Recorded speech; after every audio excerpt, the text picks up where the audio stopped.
Và số đây đó bong bóng đã cho chất thơ mà hộp đầm bầy nhằm lẹ cả nạc của xa chẳng ngày này cứ nhóm miền một hộp muối cứ trà spay tứa chỉ mùi nâng sạch chụp bầy chuan chẳng ngày này cứ chỉ rừng xong miền sò so hay miền tê miền và tắc xỉu miền bền tròn miền khăn mà hai miền tôm so miền sạch chụp và miền bị chênh hay năng miền spater và spater nóคือnhằm tinh bài chỉ có lạc lô thế và chắc là dương chập đàm tạm đánในการធ្វើបាទមកហូបទាំងអស់គ្នាអញ្ចឹងហើយយើងយកផ្ទះរបស់យើងមកហើយដាក់នៅលើជាក្រានហើយយើងបើកម្ដៅភ្លើងហ្នឹងមកល្មមបានហើយកុំឲ្យក្ដៅខ្លាំងពេកបាទបើមកល្មមដំបូងគឺយើងបើមកល្មមហើយបើវាដើម្បីឲ្យក្ដៅផ្ទះល្អសិនណាបាទដាក់ឲ្យក្ដៅផ្ទះល្អសិនដើម្បីយើងនឹងត្រៀមដាក់ខ្លាញ់ចូលណាបាទចឹងយើងពិនិត្យមើលថាវាអាចក្ដៅផ្ទះនៅបាទក្ដៅហើយយើងចាក់ខ្លាញ់ចូលមកបាទចឹងយើងចាក់ខ្លាញ់នេះគឺ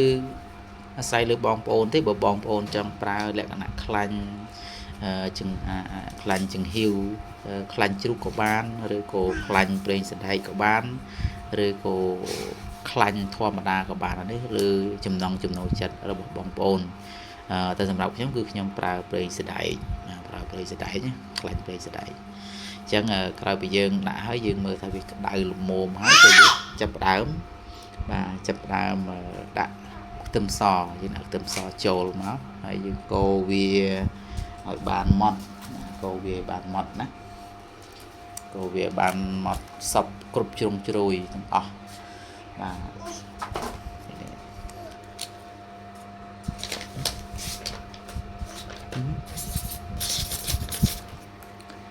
ទយើងកូរវាឲ្យគ្រប់ជ្រុងជ្រោយអញ្ចឹងណាបាទណាកូរវាគ្រប់ជ្រុងជ្រោយបាទអញ្ចឹងយើងកន្លែងនេះគឺយើងភ្លើងយើងដាក់មកល្មមសំបជាបន្តិចភ្លើងដាក់មកល្មមបានហើយកុំដាក់ច្រើនពេកតែកាលណាយើងទៅឡើងភ្លើងខ្លាំងបន្តិចវាធ្វើឲ្យខ្លោចបាទខ្លោចខ្ទឹមរបស់យើងអញ្ចឹងយើងថាមកល្មមហើយគឺយើងដាក់សាច់ចូលទៅសាច់ជ្រូក3ជាន់យើងនេះបាទអញ្ចឹងសម្រាប់ខ្ញុំចូលចិត្តឆាសាច់ជ្រូក3ជាន់ហើយបើសិនជាបងប្អូនចង់ឆាសាច់សុទ្ធក៏បានដែរអត់អីទេបាទបើសិនជាខ្ញុំឆាសាច់ជ្រូក3ជាន់ទៅដូចស្អីឲ្យវាមានបាទឲ្យវាមានខ្លាញ់នៅលើសាច់ផងលើស្បែកផងអញ្ចឹងណាដាក់ទៅគឺមានរសជាតិបាទឈ្ងុយឆ្ងាញ់អញ្ចឹងយើងធ្វើតាមដំណាក់កាលទៅហើយបន្តមកទៀតហ្នឹងគឺយើងយកបាទគ្រឿងផ្សំដែលយើងបានរៀបចំទុកហ្នឹងបាទអញ្ចឹងយើងត្រៀមមកដើម្បីចាក់ចូលតទៅទៀតអញ្ចឹងយើងមុននឹងចាក់ចូលគឺយើងបាទកូរសាច់តិចសិនទៅហើយនេះយើងចាប់ដើមចាក់គឺទឹកត្រីនេះគឺជាទូទៅគឺខ្ញុំប្រើទឹកត្រីទឹកត្រីស្រែយើងធម្មតាណាបាទទឹកត្រីស្រែដែលពុកម៉ែយើងគាត់ធ្វើអំពីក្បាលត្រីក្បាលអីចឹងបាទចឹងដាក់ទឹកត្រីហ្នឹងទៅបាទ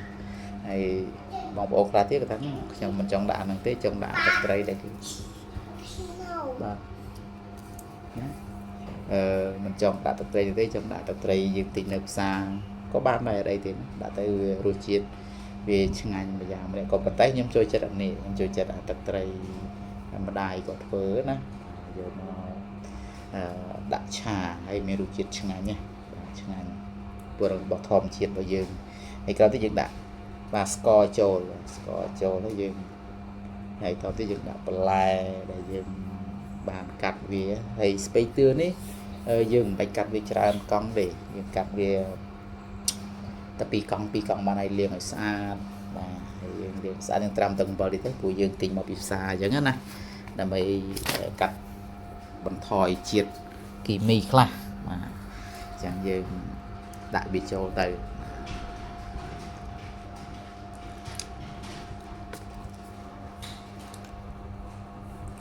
ហើយគឺយើងបាទច្បល់វាទៅយើង về cho về lang bà cô cho bò về đầm mày ở bị sọc ở bị trôm sọc nè hay bờ lẽ nặng bong bong khá miên mà cho cụ sa trơn trắng ai bà tình plei nó ở chỗ này từសម្រាប់ខ្ញុំហ្នឹងគឺខ្ញុំមានសមាជិកតែ3 4នាក់ទេអញ្ចឹងបាទគឺខ្ញុំដាក់ត្រឹមតែកន្លះគីឡូទេណាកន្លះគីឡូហើយសម្រាប់បងប្អូនហ្នឹងគឺមានមកចាប់ច្រើនដាក់ច្រើនតិចទៅបាទហើយតទៅទៀតគឺយើងដាក់ប្រេងទឹកស៊ីអ៊ូហើយយើងដាក់ប្រេងខ្យងដាក់ប្រេងខ្យងដើម្បីអីប្រេងខ្យងដើម្បីវាឈ្ងុយដើម្បីវាឈ្ងុយយើងដាក់ទៅហើយយើងកូរវិតតិចទៅណាបាទអញ្ចឹងយើងឃើញថា